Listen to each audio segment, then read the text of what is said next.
سے انشاءاللہ سلسلہ گفتگو مسلسل ہوگا۔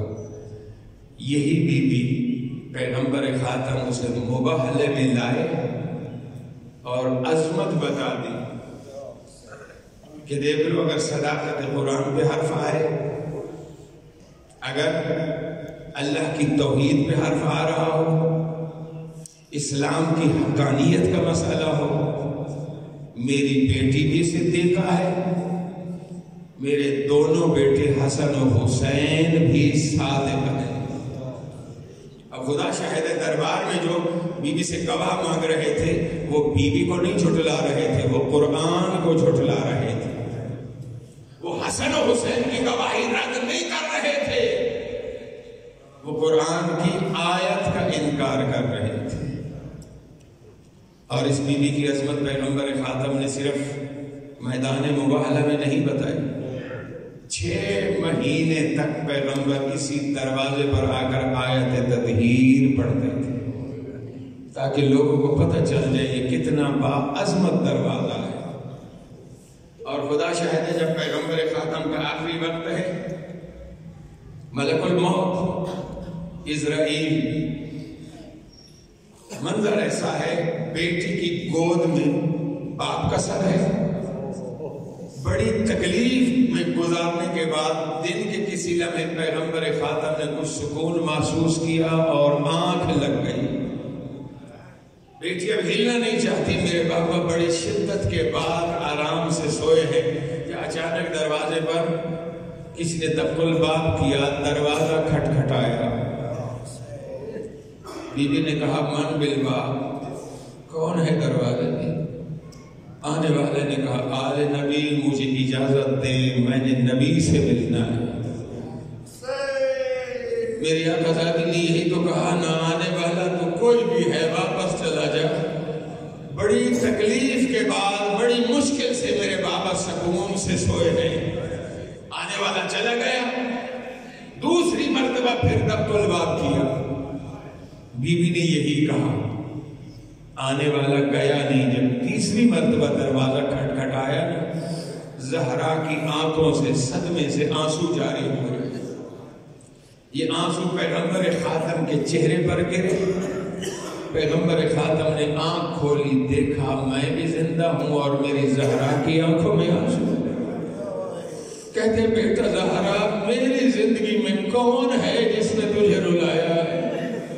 بابا اللہ جانے دروازے پر کون ہے، 3 مرتبہ کہہ چکی ہوں، اب واپس چلا جا۔ میرے بابا بڑی مشکل سے سکون میں سوئے ہیں، بعد میں آ جانا۔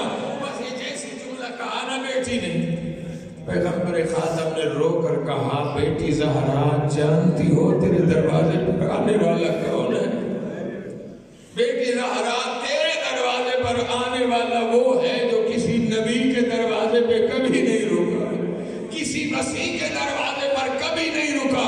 زہرا دروازے پر ملک الموت ہے، میرا وقت پہنچ چکا ہے۔ زہرا یہ تیرے دروازے کی عظمت ہے کہ ملک الموت بھی بغیر اجازت کے اندر نہیں آ سکتا۔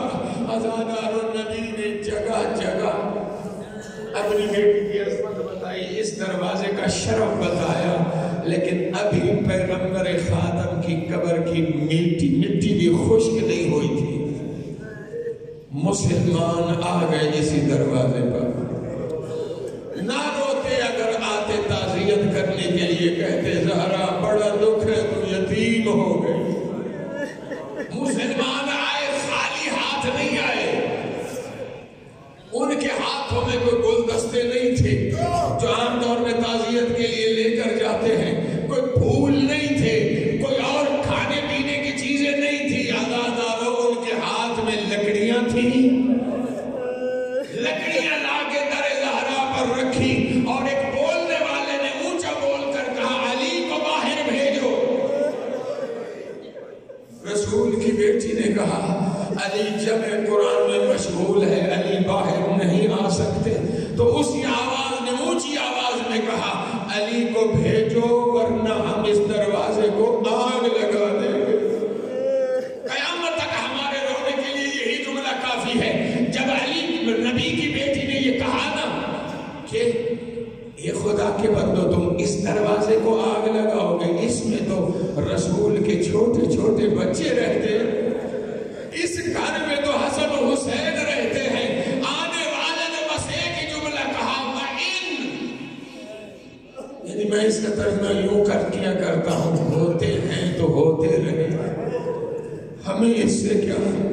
یہاں ادادار و روایات میں سلیم بن قیس نے اپنی کتاب میں لکھا ہے، انہوں نے صرف دھمکی نہیں دی، اگرچہ الفاروق والا شبلی نعمانی لکھتا ہے کہ آگ لگائی نہیں گئی بلکہ صرف دھمکی دی گئی۔ میں کہوں گا شبلی نعمانی مان لیتا ہوں آپ کو، آپ کی بات کو کہ دھمکی دی گئی، لیکن مجھے خدا کا واسطہ اتنا تو بتا یہ دھمکی دی کس کو؟ یہ اس نبی زادی کو دھمکی دی گئی جس کی عظمت جگہ جگہ رسول اسلام نے بتائی، جب دربار میں آتی تھی احترام میں کھڑے ہو کر زہرا کا مقام بتایا، عزاداروں صرف دھمکی نہیں دی، آگ لگا دی، دروازہ جلنے لگا، دروازے کی پر پشت پر رسول کی بیٹی تھی، رسول کی بیٹی کے پیچھے دیوار تھی، اب تظلم الزہرا والے نے لکھا جب دروازہ جل گیا ایک ظالم نے آگے بڑھ کے لات ماری دروازے پہ، عزاداروں دروازہ گرا، پیچھے زہرا، زہرا کے پیچھے دیوار، اوپر دروازہ تھا۔ صدر اللہ کمپانی نے ایک جملہ لکھا ہے، لست ادری ما قصۃ المسمار، آیت اللہ کمپانی لکھتے ہیں مجھے نہیں پتا یہ کیل کا قصہ کیا ہے، یہ کیل کیا تھا۔ اس کے بعد دوسرا مصرع اسی شعر کا سل صدرہا خزینۃ الاسرار، اگر کیل کا قصہ جاننا چاہتا ہے تو اس سینے سے پوچھ جس سینے میں یہ کیل پھنس گئی تھی۔ عزاداروں لکڑی کا دروازہ تھا، لوہے کی میخوں سے جوڑا گیا تھا، جب دروازہ چلا لوہے کی میخیں سرخ ہو چکی تھی، عزاداروں جب دروازہ گرا لوہے کی میخ زہرا کے سینے میں پیوست ہو گئی، یہ ظالم درانہ اندر گھسے، علی بن ابی طالب کو گرفتار کرنے کے لیے آگے بڑھے، یا جلدی سے رسول کی بیٹی دروازے کے نیچے سے نکلی اور علی کے سامنے سپر بن کے کھڑی ہو گئی۔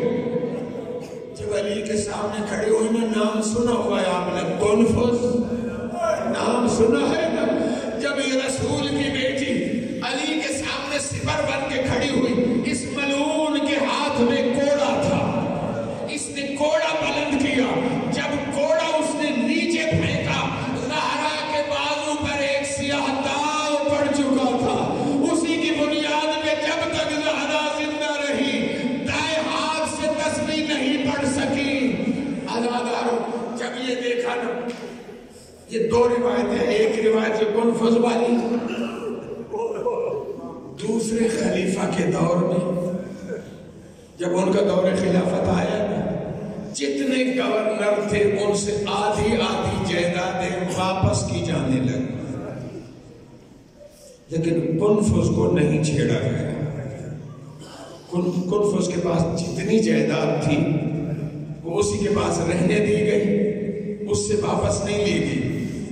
ایک مولا کا چاہنے والا، اس نے جب یہ دیکھا نا وہ حیران ہوا، آیا مولا کی خدمت میں، مولا جتنے گورنر تھے حکومت وقت کے ان سے آدھی آدھی جائیدادیں واپس کی گئی ہیں، لیکن کنفس سے اس کی جائیداد واپس نہیں کی گئی، مولا اس کی وجہ کیا ہے؟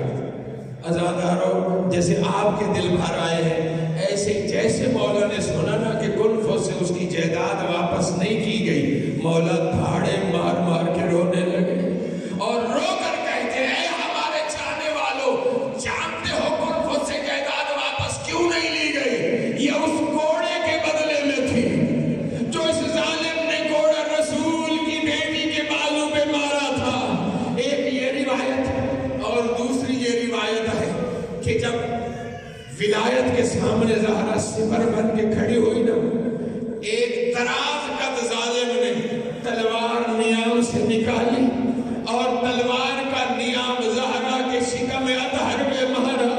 عزاداروں نیام کا لگنا تھا، زہرا کی چیخ بلند ہوئی،